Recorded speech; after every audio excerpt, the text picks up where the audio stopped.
Live from KSAT 12, the 6 o'clock news starts right now. It is now official. The San Antonio City Council set for the next 2 years. And the inauguration ceremony is just about to begin. That's where we join City Hall reporter Garrett Berger live in Council chambers. Garrett, looks like there's a crowd there. All these seats you see behind me are reserved for community leaders, family members, and other political figures. But even though this inauguration ceremony will have all the pomp and circumstance, every one of the council members has already started their term. Councilmember Gavito. Here. Joining the council roll call for the first time, District 7 Councilwoman Marina Alderete Gavito and District 1 Councilwoman Suk Kaur filled the final seats on the council dais this morning. Mayor, we have a quorum. All right, well, this is your 2023-2025 City Council. The two freshman councilwomen were sworn in after the results of the June 10th runoff election were confirmed by the previous council, including its two departing members. Mario Bravo in District 1 was the only incumbent to lose his seat this election cycle. And to Dr. Suk Kaur, your success is the district's success, and so we're here to support you in any way, at any time. And though District 7's Rosie Castro was only appointed as a temporary replacement for Ana Sandoval a little more than 3.5 months ago, she's well known for her 1971 run for council, at a time when she says there was lacking representation for the city's east, south, and west sides. I want to thank you, Mayor, and the council for giving me the opportunity to live the dream I had hoped to live when I was 23. Now at 76, you've given me that opportunity. Now it's Kaur and Gavito's turn to lead their districts. There was a lot of my supporters here who worked their tail off to get me here, and so I'm just extremely grateful. We're going to do our best to get started right on the running from day one. The new council will be back in these chambers tomorrow morning for their first meeting together. On the agenda, a possible tax break for homeowners. Live at council chambers, I'm Garrett Berger, KSAT 12 News. All right, thank you, Garrett. We know it's sweltering outside, but how about inside your home? There are a few things you could do that could make a huge difference to keep your home cool and your energy bill a little bit lower. One thing is to buy a large fan or replace your air filters. Write the date on the side of those filters so you know when you put them in and when you need to replace them. A big fan can make a big difference in keeping you cool as well. Be sure to protect your home from the heat with blackout curtains where you can. John Dunlap with Five Oaks Hardware suggests sealing any holes so the cold air doesn't escape. If you go over to your window, you can feel the heat coming in, or if you go outside, you can probably feel the cold coming out. And then, just makes your electricity bills higher because your AC is having to work harder. Have you also noticed more bugs? A fly trap is also helpful as more bugs are trying to find that cold air. We're all trying to find that cold air right now. It's 101 according to the little bug in the corner of your screen. And that may be the cool spot for our viewing area. Ooh, yes, Sarah. It's true. Take a look at the heat index values right now around San Antonio. We've got it feeling like 111 in Converse, 117 in New Braunfels. But around San Antonio, you'll notice that we've actually started to see some clouds move in. Take a look up near Kerrville. It's not as hot. And this is the reason why. We've actually got some storms working their way across the hill country right now. And in fact, some of these storms are strong or severe. I'm going to go ahead and pause this and turn on the warning so you can see where the most severe parts of these storms are. Through Fredericksburg, northern Kendall County, this storm is capable of 60-mile-per-hour wind gusts moving to the east at about 35 miles per hour into Blanco County, perhaps even clipping the northern section of Comal County. Then we've got this section of storms out near Lakey, Concan, north of Uvalde. This severe thunderstorm warning in effect until 6:45 this evening. Now, coming up, I'm going to have a more in-depth look at these storms and whether or not they'll make it to the San Antonio area in just a few minutes. Myra, Steve. Thank you, Sarah. Tonight, fire investigators in Leon Valley working to find out the cause of a fire at a storage facility. Happened about 4 this morning on Grissom Road near Bandera. Once Leon Valley fire crews arrived, they've had to call for backup from surrounding areas like Bexar County, Balcones Heights, Castle Hills. Crews eventually able to put out the flames. No injuries reported, but fire officials say this could have been a lot worse. gasoline tanks, diesel tanks, generators. Some people have welders and welder trailers set up here. There's so many different hazards and self-storage places. You have no idea what type of fire you're going to fight. Yeah, people were fine, firefighters fine, but the fire did damage things like boats, RVs, and other property that was stored at this facility. Meantime, San Antonio firefighters are looking into what caused an apartment fire on the city's east side. This fire happened around 9:30 last night in the 4600 block of Dietrich Road. No one was home in these units at the time, but the walls and ceilings of those apartments were damaged and no one was hurt. A man who tried to rob a store with a box cutter now behind bars. San Antonio police arresting 32-year-old Javier Zuniga this morning. Police say Zuniga approached a man at a store who was buying a lottery ticket on June 10th. Their arrest affidavit states he put the man in a chokehold and put a box cutter to his throat. Zuniga then demanded money from the register. The victim able to escape. Zuniga ran away from the store. Police say a family member actually turned him in. He's charged with attempted aggravated robbery. His bond set at $75,000. Murder by shovel. That's the accusation a man on trial is facing here in Bexar County. Miguel Gonzalez is accused of killing Frank Hammonds with a shovel in 2021. Erica Hernandez in court as the only eyewitness took the stand. Frank never saw it coming. Prosecutor Neil Cordero laying out to the jury what happened to 67-year-old Frank Hammonds on June 12, 2021. The defendant grabbed the shovel and hits Frank once really hard on the side of the head, and Frank goes down. Unfortunately, this isn't the end of the beating that Frank is going to endure. That defendant, Miguel Garcia Gonzalez, was a ranch hand working with horses on the property in southern Bexar County where the attack happened. The defense attorney telling the jury this was all a case of self-defense and that Hammonds was taunting Gonzalez and came at him first with the shovel.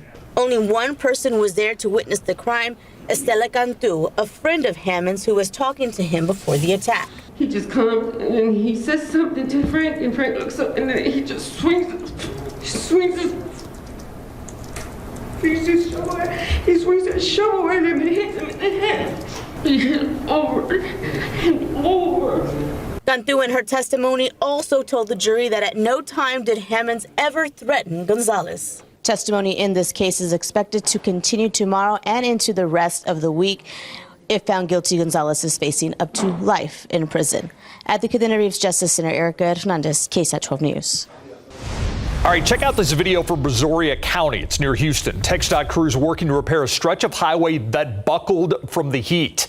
This is Highway 6 between Manville and Alvin.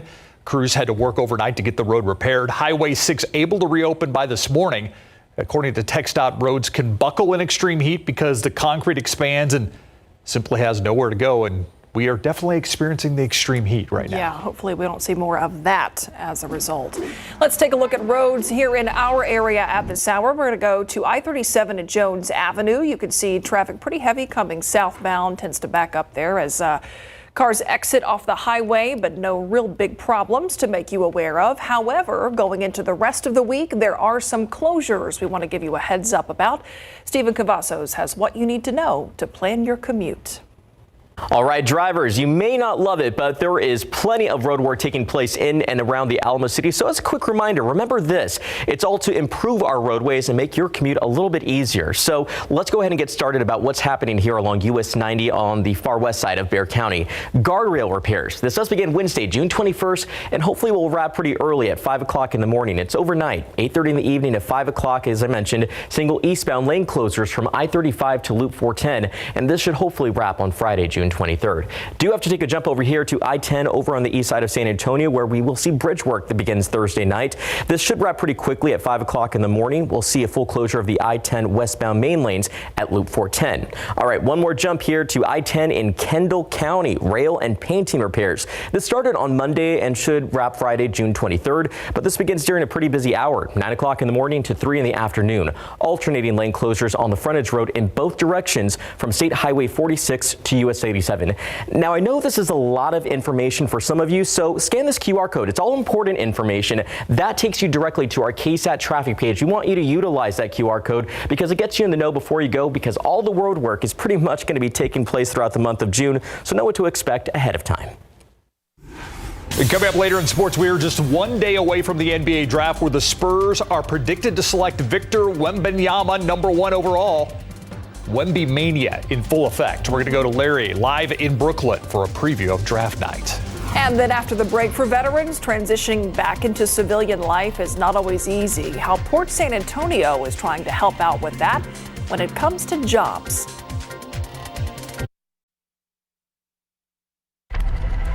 Welcome back. I'm Stefania Jimenez, and here's a preview as to what we're working on for you tonight on the Night Beat. A disturbing trend that just isn't going away. Threats of violence against schools are increasing, yes, but what happens when a student is the one who creates the crisis?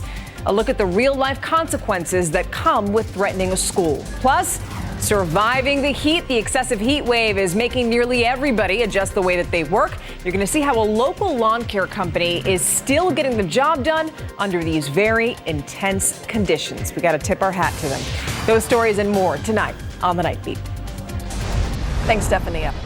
It is no secret San Antonio has one of the nation's largest military populations. The Chamber of Commerce tells us around 159,000 veterans and 80,000 active duty members call the Alamo City home. But what happens after your service? Max Massey tells us how Port San Antonio is trying to help thousands of service members in San Antonio transition into civilian life. I was stationed here at Kelly Air Force Base, so I was part of the 433rd Airlift Wing. Meet Dr. Shante Hall, co-founder of Centurion Military Alliance, and she knows firsthand life in the military and life after service. But I got to Texas as quick as I could at 17 when I was able to raise my right hand to serve, to defend, and to protect this great nation with the United States Air Force. That's why her and Centurion Military Alliance's mission is to help our military men and women after they're done serving. We have actually helped over 30,000 transitioning service members. It's absolutely incredible. The goal is to make that transition from military life to civilian life as easy as possible. And the opportunities here at Port San Antonio, they're making that transition seamless. Over 2,000 by the end of the year that we expect to create new jobs for San Antonians on our campus, but also new names, new companies here in the ecosystem in San Antonio, really investing in infrastructure, but more importantly, investing in people and opportunities for the youth of San Antonio for the future. Port San Antonio continues to bring in new businesses, build new commercial real estate, and recruit top talent. And especially talking to military members that are transitioning from service and creating a sticky enough campus where they want to stay here. Right now, Centurion Military Alliance has partnerships with Fort Bliss, Fort Cavazos, and JBSA. I'm just getting back from Fort Bliss, where we had over 6,000 troops in transition. Why is that important for our city? Because 67% of that population actually comes to the city of San Antonio. And if you or members of your family are veterans or soon-to-be veterans, there are more and more opportunities coming to Military City, USA. I encourage them to come to our huge workshop that's going to be held on July 28th at Randolph Brooks Federal Credit Union. Max Massey, KSAT 12 News. All right, the heat index is high, not quite record-breaking like we've seen earlier this week, but we also have storms out there to talk about. Yeah, and Sarah, these storms seem to be a little bit farther south than they've been in days past. They are. They're scooching south and east across the hill country, and these storms are actually fairly strong, even severe. You can see that there's two areas of severe weather here, one moving through northern Kendall County into Gillespie County and into Blanco County, and the other section of the severe storms is pushing into Uvalde County from Real County. Now, as you can see around San Antonio, it's fairly quiet at the moment. We've just been seeing some clouds moving in. Around San Antonio, though, you may have gotten a notification on your phone that we're now under a severe thunderstorm watch. A watch means just that. We're watching to see if these storms make it to San Antonio.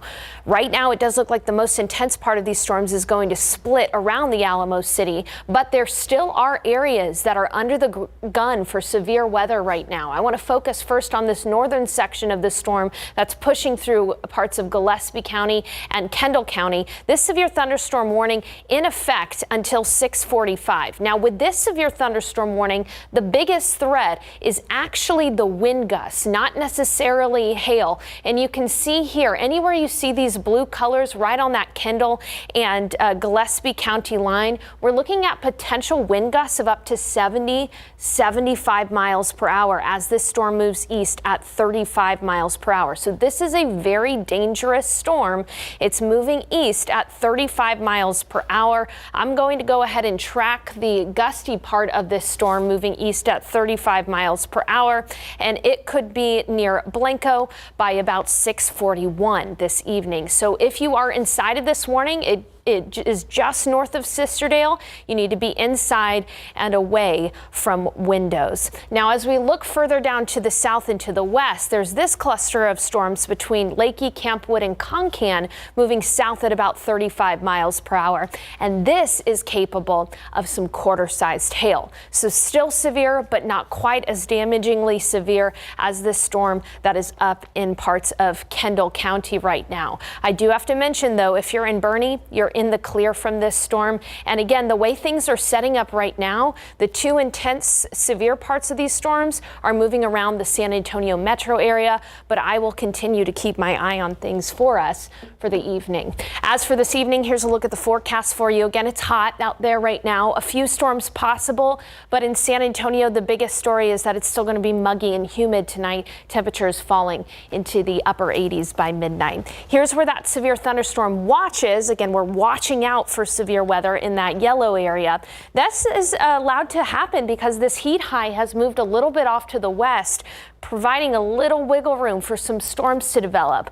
But the heat high is still dominating the forecast. I mean, you look at current temperatures, 113 in Del Rio right now, still 101 in San Antonio. So that heat wave is still going to continue for us in the coming days. Temperatures well above 100, and you look at the heat index value, it'll come down a little bit as humidity comes down later on this weekend, but it's still going to be brutally hot and dangerously hot outside. So again, there is a small window for storms tonight, also tomorrow night, as well as Friday night. Just with that high moving off to the west, it provides a little bit of that opportunity, but that high moves right back overhead by the upcoming weekend. So looking at your KSAT 12-hour forecast tomorrow, 77 degrees in the morning. Looking ahead to the afternoon, we'll already be at 91 by noon, already experiencing heat index values of 105 to 112 tomorrow, 100 for the high temperature. And again, looking at these heat index values, even though there is that window tonight and tomorrow night for storms, this is the biggest impact to everybody. Got to stay hydrated. This is fairly unusual for this early in the summer. I mean, summer just started today, so we'll continue with our heat wave in the coming days, starting to tally up those 100-degree days. And of course, I'm keeping an eye on the radar. I'll bring you the latest within the next half hour. And Sarah, we mentioned it yesterday, but you have a great explainer on the heat index that you should go check out on social media. I know there's a lot of info coming at you, but it's on Sarah's, it's on KSAT's. I shared it as well. I think we all have at this point. I'm going to find and share it. You should. I think I should. I should share. You should. Yeah. Larry has sports live from Brooklyn coming up. Sharing is caring.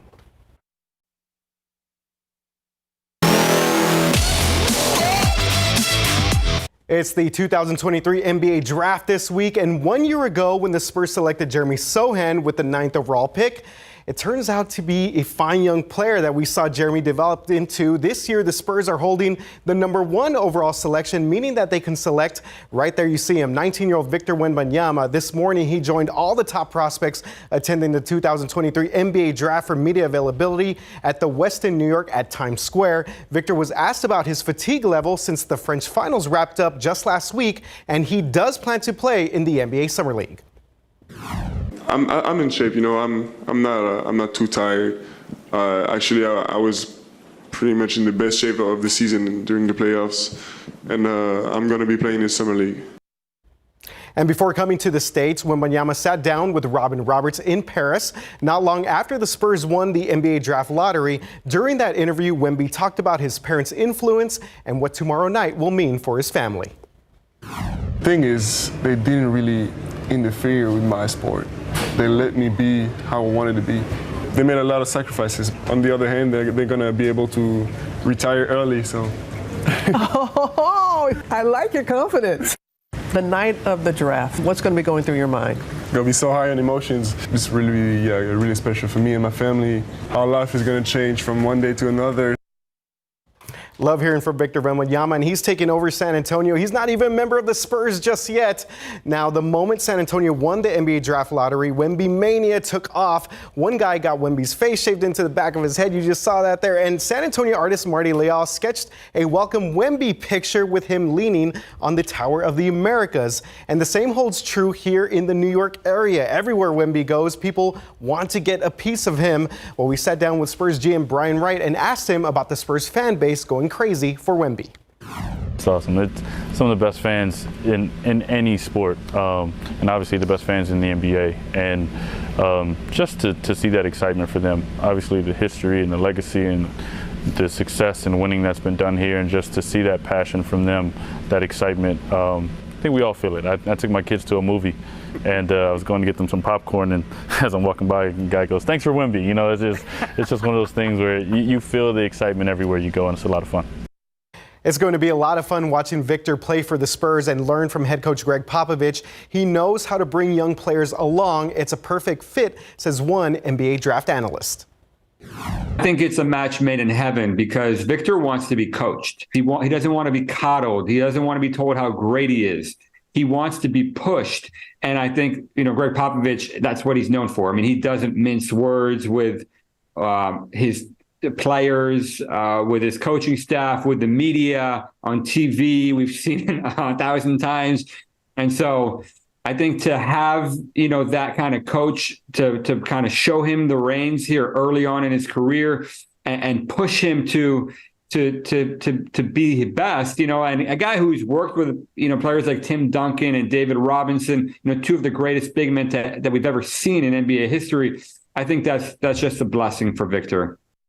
The 2023 NBA Draft, of course, is tomorrow night. We will have extended coverage at 5, 6, 6:30, and then on the night beat. And you can watch the draft and witness Spurs history tomorrow night at 7 right here on KSAT 12. We'll have a little bit more from Brooklyn with Larry Ramirez later tonight on the night beat. Love to hear what he said, guys. You know what? He's already thinking of taking care of mom and dad. That's good. Yeah, absolutely. And you and I will be down at the viewing party at the AT&T Center tomorrow. Should be fun. Yeah, it's going to be a great time out there. All right. Hopefully a very happy crowd. I think so. Thanks, All right, RJ. thanks, guys. Coming up in our next half hour, time is running out for search crews to find those 5 people on a missing submarine. The latest on the search efforts from the Coast Guard next.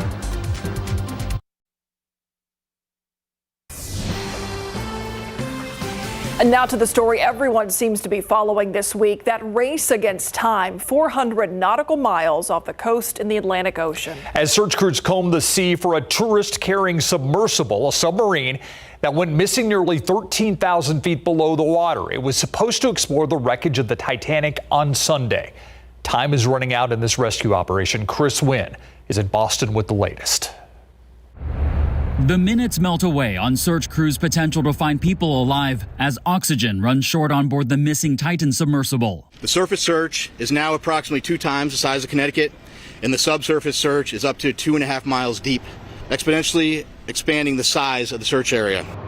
The longer it takes, the less likely that a positive outcome will occur. But all hope is not lost. Cutting through the darkness of the deep sea, consistent banging noises have been detected during the search. We don't know the source of that noise, but we've shared that information with Navy experts to classify it. In the meantime, it's a target, it's a focus for us to look at. And so we've deployed the remote operated vehicles and the surface vessel, the Canadian Coast Guard surface vessel that has sonar capability in the vicinity. You can't ignore the banging, and you don't have time to wait to analyze the sounds exactly. So you have to assume, I think, that they're human-made. Until the sub is found, there's more questions than answers as to what happened. Right now, all experts can do is speculate. Was there a problem with the porthole? Was it a problem with the pressure? Was it a problem with the valve? But if a submersible doesn't go back to the surface on itself, on its own, it's really that there is a deep problem. In Boston, I'm Chris Wynn. The U.S. Department of Agriculture has cleared lab-grown or cultivated meat to be produced and sold here in the U.S. That's according to two companies that produce it, Upside Foods and Good Meat. Good Meat advertises its products as meat without slaughter, a more humane approach to eating meat. Supporters hope this will fight climate change by reducing the need for traditional animal agriculture, which emits greenhouse gases. Good Meat said it will start production immediately. Remember that massive interstate fire in Philly? Well, a section of Interstate 35 in Philadelphia that was closed after it collapsed following that deadly tanker crash and fire, now expected to reopen to traffic as soon as this weekend. Yeah, initially it was feared that it would take repairs months long along I-95. ABC's Justin Finch tells us how officials were able to make progress, though, way ahead of schedule. More than a week ago, this section of Interstate 95 in Philadelphia burning and breaking down after a gas tanker lost control, crashing and exploding, killing the driver. Repairs were predicted to last months, but now Pennsylvania's governor announcing the traffic will be flowing here on I-95 this weekend. This time-lapse video captures the damage and gaping hole after the I-95 overpass collapsed on June 11th. Now that gap is nearly filled. It cost $25 to $30 million. The governor praising local workers for pushing the repair timeline well ahead of schedule. This is what it looks like when the ingenuity of Delco meets the grit of Philly, and we work together to get it done. This weekend, state police will escort paving trucks to the site where those temporary lanes are set to open by the weekend, largely because of these recycled glass nuggets. By using tons of them to fill in the area, crews are avoiding potential supply chain delays tied to other materials. Glass aggregate is not new. It's been used in Pennsylvania for 7 or 8 years. It's safe, it's sound, it's ready to go to work. There is urgency to fix the roadway, not only because of the inconvenience to the estimated 160,000 daily commuters, but also given the risk to supply chains, with truckers forced to take long detours. The governor says the temporary lanes could open Saturday or Sunday, depending on the weather. Meantime, crews will continue working to install a permanent new overpass. Justin Finch, ABC News, Washington.